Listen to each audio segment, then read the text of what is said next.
ছোট সময় একটি সিনেমা দেখছিলাম। সিনেমাটার নাম ছিল সত্যের মৃত্যু নেই। সিনেমাটি শফিক আহমেদ পরিচালিত। সিনেমায় অভিনয় করেছিল শাবানা আলমগীর এবং সালমান শাহ। সালমান শাহকে মিথ্যা খুনের দায়ে জেলে নিয়ে যায়।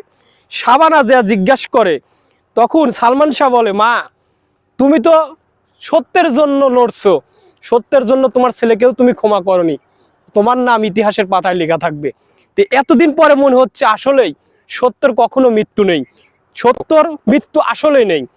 তাহলে এতদিন পর বোঝা যাচ্ছে যে আসলেই সালমান শাহর এই খুনের বিষয়টি আসলেই ইতিহাসের পাতায় লেখা থাকলো। ছোট সময় একটি সিনেমা দেখছিলাম। সিনেমাটার নাম ছিল সত্যের মৃত্যু নেই। সিনেমাটি শফিক আহমেদ পরিচালিত। সিনেমায় অভিনয় করেছিল শাবানা আলমগীর এবং সালমান শাহ। সালমান শাহকে মিথ্যা খুনের দায়ে জেলে নিয়ে যায়। শাবানা যা জিজ্ঞাসা করে, তখন সালমান শাহ বলে, মা তুমি তো সত্যের জন্য লড়ছো, সত্যের জন্য তোমার ছেলেকেও তুমি ক্ষমা করনি, তোমার নাম ইতিহাসের পাতায় লেখা থাকবে। তো এতদিন পরে মনে হচ্ছে আসলেই সত্যের কখনো মৃত্যু নেই, সত্যর মৃত্যু আসলেই নেই।